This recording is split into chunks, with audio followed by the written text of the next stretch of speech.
Después de indagar más, un diario en español, La Gaceta de Puerto Rico, nos narra el siguiente acontecimiento en Estambul, o lo que se conocía antes como Constantinopla, del 10 al 14 de septiembre de 1859.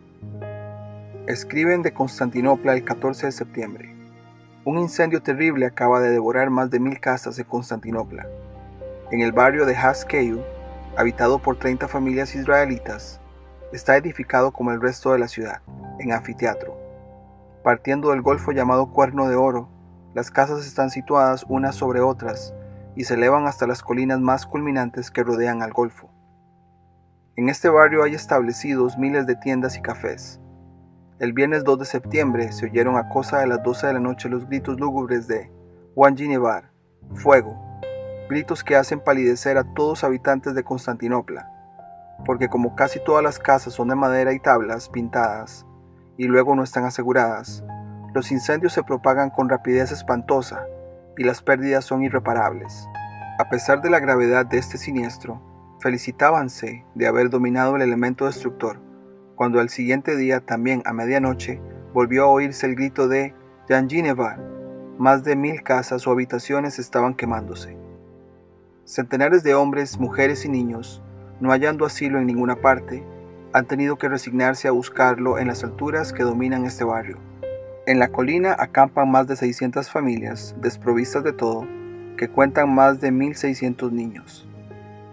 En tan tristes circunstancias, consuela ver a algunos hombres generosos convertirse en protectores de tantos infortunados y emplear parte de su fortuna en aliviar tantas miserias. Entre otros, el banquero de esta ciudad, Camondo, apenas tuvo noticia del siniestro, envió a M. Venecioni, secretario, para que distribuyera víveres a estas 600 familias hambrientas y diera socorros en dinero a los pobres vergonzantes. El consistorio y los notables israelitas, convocados por su jefe M. Camondo, se reunieron el miércoles últimos con el objeto de promover una suscripción en favor de los incendiados. La primera suscripción ha producido 150,000 piastras, sobre 5,000 pesos. Tiendo a pensar que hubo un tipo de edición especial para resaltar a los israelitas en todo este sufrimiento. Es interesante que uno de los pocos relatos de incendios de septiembre de 1859, durante el evento Carrington, tenga que resaltar que 30 familias israelitas vivían en el lugar del incendio y que realicen un consistorio, que según el diccionario es consejo directivo de una comunidad religiosa, en este caso israelita. El consistorio con los notables israelitas fue para suscribirse a algo, y supuestamente en favor de los incendiados. La palabra suscripción levanta sospecha de qué tanta ayuda querían proporcionar estas personas. Bienvenidos a Desvendando Noticias. Hoy queremos hablar de Turquía, pero como todos saben en nuestro canal queremos abarcar este tema desde una perspectiva en la cual probablemente muchos canales no la han cubierto, que es en la historia de Turquía, en la historia sísmica. Este evento de unos días atrás, muy trágico por cierto, no es nuevo, no es único. Turquía siempre ha sido una área sísmica, pero la pregunta que nos hacemos es ¿por qué entonces los gobiernos y los que se llaman controladores deciden poblar esas ciudades? Porque si sabes que una área va a ser sísmicamente activa, el riesgo de que personas mueran va a ser siempre cíclico y repetitivo. Vamos a tratar de abarcar esos temas, pero queremos irnos a la historia. ¿Qué nos dicen los periódicos acerca de lo que pasa en Turquía para poder tener una mejor perspectiva de lo que está sucediendo en estos días y todo lo que la gente está sufriendo también? Y tratando de ofrecer la información, y si puedes conectar los puntos de una mejor manera que nosotros, genial, ¿no? Estamos aquí en el sitio de periódicos antiguos, ya lo hemos hablado acá en el canal muchas veces. Vamos a empezar con Nueva York, 1859. Por cierto, el video introductorio que presentamos es de este año. Y ese año reportaba en septiembre 14 un terremoto muy fuerte en Turquía, que de hecho antes se llamaba Constantinopla, ¿no? Se refería a esa área como Constantinopla. En septiembre, sin embargo, no solamente esa área de Turquía sufrió terremotos, al parecer otra más. Acá estamos en agosto. Dice por acá que los periódicos de Constantinopla anuncian que un total de destrucción de la ciudad de Erzurum por terremotos sucedió. Dice que Erzurum es la ciudad principal de Armenia en lo que es la Turquía asiática. Sin irnos mucho al detalle, nos hablan que es total destrucción de la ciudad. Pongámonos a pensar, destrucción total, igual el periódico podría simplemente hacer un sensacionalismo y describir algo que no sucedió completamente, pero sí nos llama la atención de que la destrucción fue bastante grande, ¿no? Eso es en el 59. Después tenemos la que mostramos en el video introductorio, que fue en septiembre, días después. Luego por acá queremos compartir otro más. Estamos acá con un periódico de 1912, se llama The Daily Star Mirror. Ciudades turcas arruinadas o destruidas por un terremoto. Dice que muchos están muertos como resultado de un terremoto desastre temprano en la mañana cerca del mar de Marmosa. Las tropas han sido enviadas para el rescate. Por acá nos dicen que más de 300 personas fueron muertas por el terremoto en Turquía. Más o menos está reportando eso. Es interesante que nos dicen que el mensaje no especificó si este total de 300 personas del terremoto pertenecen a un pueblo en particular o no. Entonces ellos de hecho hacen la pregunta. Hasta ahora no sabemos exactamente cuántas fatalidades o cuántas muertes han sucedido en Constantinopla. Entonces dice acá que muchos pueblos en ruinas. Los reportes dicen que los pueblos en Turquía, como estos que están acá, son bastante difíciles de pronunciar, pero bueno, fueron destruidos en un terremoto y muchos perecieron, ¿no? Las villas alrededor del mar de Marmora han sido negativamente o malamente movidas por el terremoto, ¿no? Después por acá pues nos hablan de que los movimientos sentidos tuvieron un considerable daño, pero ninguna fatalidad ha sido reportada. O sea, quizá los números no hayan sido reportados, pero bueno, tenemos esto en 10 de agosto de 1912. Entonces, luego, indagando más, tenemos, por ejemplo, este periódico de 1936, se llama La Opinión, de Los Ángeles, California. Nos hablan un poco más de historia, nos devuelven a la historia. De hecho, vamos a abrir aquí lo que es la portada. Nos hablan de este templo en lo que es Constantinopla, ¿no? Obviamente una foto en blanco y negro de la estructura, muy llamativa, nos pone a pensar en los temas de Tartaria que hemos tocado con el canal, pero nos vamos a enfocar en el terremoto, ¿no? Dice por acá que la construcción, o por lo menos la historia que nos cuentan, tiene una sección de un terremoto que atrasó la supuesta construcción, o podríamos decir atrasó la supuesta restauración. Dice por acá, al iniciar la construcción de la Catedral de Santa Sofía, dispuso los planes de tal manera que la construcción debería quedar terminada en 5 años, o deberíamos decir la restauración. Bueno, para esto hizo llevar a Constantinopla a 10,000 trabajadores, mientras que en la propia capital reclutaba a otros 10,000. Esto de reclutar siempre queda como a duda, ¿no? Bueno, la fabricación de la suntuosa catedral fue terminada precisamente a los 5 años, pero un terremoto hizo caer la cúpula, habiendo sido sustituida en 2 años más de trabajo por una segunda, aunque no tan suntuosa como la primera. Entonces, vemos cómo en Turquía, incluso para esta edificación tan llamativa, hay un terremoto en su historia, ¿no? Bueno, seguimos por acá. 1926, nos regresamos un poco. San Antonio Light, un periódico también de este portal, dice por acá, nos hablan ya como muy antes, en el año 447, o sea, igual, sabemos que la historia ha sido modificada, ha sido alterada, pero en los registros, sea cual sea el año, hay registros de terremotos destruyendo Turquía, ¿no? Dicen que ha sido el más terrible y que es conocido como el flagelo de Dios. Me imagino que la gente estaba programada religiosamente muy fuerte y cuando ven un evento de estos sin conocimiento, por falta de conocimiento, de ahí nosotros de hecho aplicamos la palabra ocultismo. Ocultismo, más allá de significar o darle ese significado tan negativo, realmente es que ocultan información de nosotros. Entonces, si tenés programado a una población religiosamente sin conocimiento alguno de hacer conexiones, pasa un evento de estos de desastre y la única cosa que tienen es la narrativa religiosa, entonces un nombre así pues tiene mucho sentido. Quiere decir que tuvo que haber sido muy impactante, ¿no? El flagelo de Dios que devastó la península de los Balcanes y la parte este de las provincias del imperio. Dice que en un momento crítico el terremoto destruyó una larga parte de la muralla triple, botando más o menos 57 de las torres. Entonces, al parecer en este año o en cualquier año que haya sido, simplemente agarraron y copy paste, ¿no? Para ponerlo en la historia. Hay recuentos de terremotos en Turquía, ¿no? Esto fue de este diario 1926. Tenemos por acá otro, 1906. El diario se llama The Semi-Weekly Leader. de Mississippi. Dice por acá que en el año 557, probablemente 100 años después de lo que hablamos, dice que hay un terremoto en Constantinopla y que miles de personas muertas. Entonces, a lo que vamos con todo esto es que Turquía ha sido una zona sísmica y aquí estamos comprobando con recuentos que hay registros de eso, ¿no? Y ya por último vamos a hablar de 1939. Este fue lo que nos llamó bastante la atención. El diario se llama Evening Star de Washington, D.C., 28 de diciembre de 1939. 42,000 personas muertas y heridas en una área del movimiento del terremoto. Por acá dice que los gobiernos anuncian hoy 42,000 personas que fueron muertas o heridas o afectadas en la región de Erzincan, solamente en esa área, en el terremoto de Anatolian de ayer, ¿no? Por acá nos hablan de que el dispatcher de Budapest dijo que todas las comunicaciones telefónicas a Estambul fueron suspendidas por un corte inexplicable de las líneas, ya que 2 nuevos terremotos o nuevos movimientos se registraron a las 10:28 de la mañana. Dice que el movimiento fue estimado que haya ocurrido a 1200 millas de Budapest, la misma distancia que hay en la zona afectada en Anatolia. Entonces, tenemos acá que en 1939 Turquía tiene esto.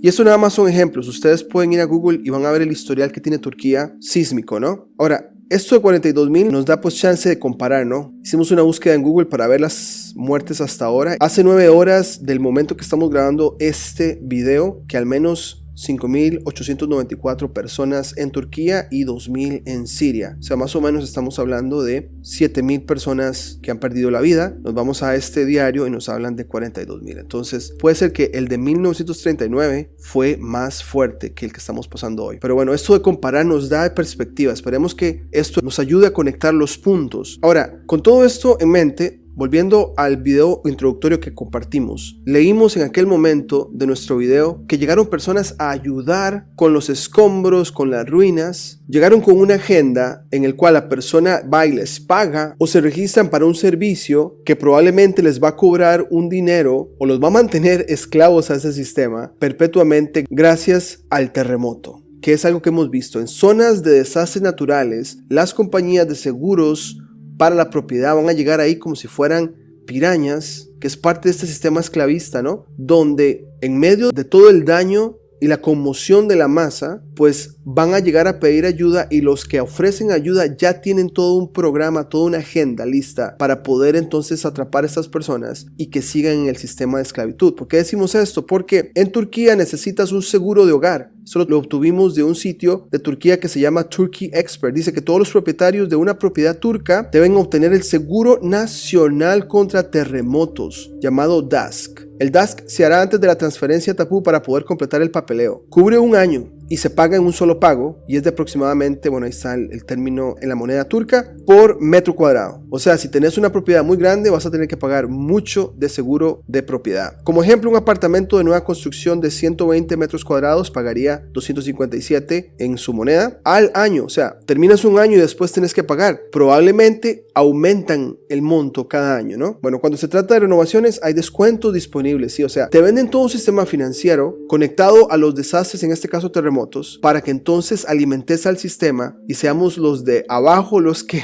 demos dinero, ¿no? O sea, eso nos queda muy claro, ¿no? Entonces, tengamos esto en cuenta porque probablemente en muchos países es así. En zonas de desastres naturales, las compañías de seguros, de impuestos, todo están ahí. ¿Para qué? Para esperar que cíclicamente se venga una temporada fuerte de estos eventos y ya están listos para aprovecharse del sufrimiento, que es algo que hemos visto en muchas instancias múltiples. Ahora, algo interesante para corroborar es que este de 1939, como pueden ver, bastante fuerte. Si vamos a los ciclos solares, 1939 cae en una área de máximo solar. Y el que estamos experimentando hoy también estamos en camino al máximo solar. Entonces vemos correlaciones. Eso no quiere decir que le estamos echando toda la causa al sol, sino que es momentos en que quizá la gente, las energías se están moviendo para que todas estas cosas empiecen a pasar. Quizás haya una conexión con otras de los fenómenos geológicos. Pero si es repetitivo, ¿qué hace que unos terremotos sean más fuertes que otros? ¿Por qué no había pasado un terremoto así en Turquía unos años atrás? Es la pregunta que hacemos. Y es cuando nos vamos a la historia y vemos que el historial de Turquía Turquía es enorme. Ahora, otra cosa de prestarle atención a Turquía es que es parte de la ruta de la seda. Y como ustedes pueden ver, Turquía funciona como puente entre Asia y Europa. Y creo que ahí podría estar la clave. Tenés que tener una población, una civilización en Turquía sin importar su historial sísmico, porque siempre será un puente entre Europa y Asia. Aquí tenemos otro mapa, por ejemplo. Vemos ahí está Estambul. Conecta lo que es Asia con, en este caso, Venecia y Europa. Entonces, esta ruta de la seda es milenaria. O sea, siempre se ha usado el comercio. El sistema comercial, el sistema financiero siempre ha sido, al parecer, el que mueve todos estos movimientos. Y a ellos lo que menos les importa es la gente, que al final de cuentas son activos para sus corporaciones, ¿no? Así es que eso sí nos queda muy claro. ¿Cuántas de las zonas sísmicas donde la gente sigue viviendo, donde los gobiernos siguen poniendo personas ahí, no tienen un beneficio económico y por eso es que la gente sigue ahí y los gobiernos no han hecho nada para sacar a las personas o proponer una vida alternativa en otra parte, ¿no? Por lo menos nos queda claro que Turquía tiene ese papel de puente entre Asia y Europa. Acá algo más de la ruta de la seda que encontramos. Dice: la ruta de la seda o camino largo es el sistema histórico de las rutas de caravanas a través de Turquía, Persia, Irán, India y China, que permitió que el comercio prosperara y las culturas entraran en contacto a lo largo de los siglos. Los viajes y conquistas de Alejandro Magno probablemente crearon la ruta de la seda. Donde marchan los ejércitos, los comerciantes los siguen rápidamente. Esto es interesante porque entonces esta narrativa de guerra que hemos escuchado por milenios siempre tiene una conexión financiera y económica en el sistema esclavista que nos quieren tener, ¿no? Entonces esto tendría mucho sentido que comerciantes y ejércitos estén de la mano, ¿no? Después de sus campañas, partas, los romanos desarrollaron un gusto por la seda y fomentaron el comercio a lo largo de la ruta. Los bizantinos amaban los lujos del oriente e hicieron lo que pudieron para que siguiera viniendo. Los turcos selyúcidas lo hicieron aún mejor.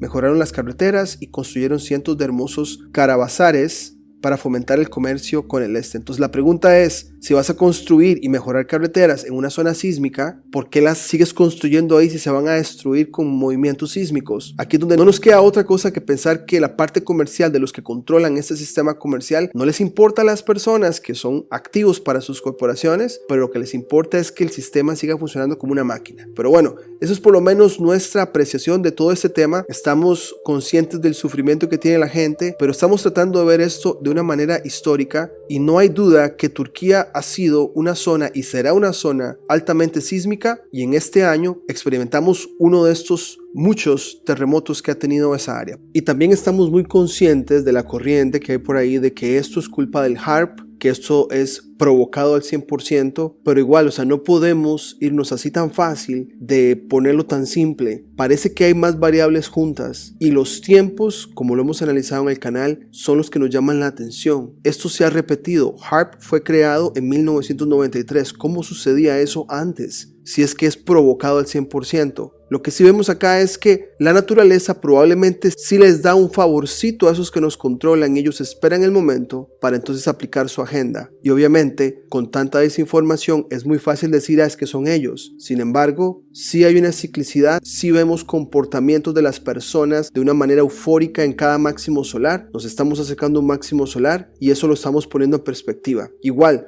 no podemos decir en absolutismo que es esto, que es el sol o que es aquello, sino que es una combinación de variables, las cuales se llegan a encontrar en ciertos tiempos en esta historia que nos han cambiado, nos han alterado. Sin embargo, como es repetitivo, lo vemos atrás en el tiempo en periódicos como este y lo estamos viendo actualmente. Y lo otro que ponemos en perspectiva es que si analizamos la historia, por lo menos lo que la desinformación nos comunica, es una falta de creatividad de esos que supuestamente nos controlan. Reciclan libretos del pasado y seguimos cayendo en las mismas redes, apelan a la amnesia colectiva. Nosotros con esta información estamos tratando de estar con un pie adelante de lo que se viene. Se vienen 3 años de máximo solar y si aplicamos esto a lo que ha pasado antes, esperaremos mucha euforia de la gente, probablemente muchas distorsiones en las energías porque ya se ha repetido y probablemente vendrá mucha desinformación, pero nos resuena la ciclicidad, nos resuenan los fractales y de eso hemos hecho muchos videos acá en el canal. Pero bueno, dejaremos el video por acá. Si tenés algún comentario, algún aporte a esta presentación, nos encantaría escucharlo. Pero por ahora sería todo y nos vemos en la próxima. Si te gustó el contenido del canal, no olvides suscribirte, darle campanita para notificaciones, darle me gusta, comentar o compartir. Hasta la próxima.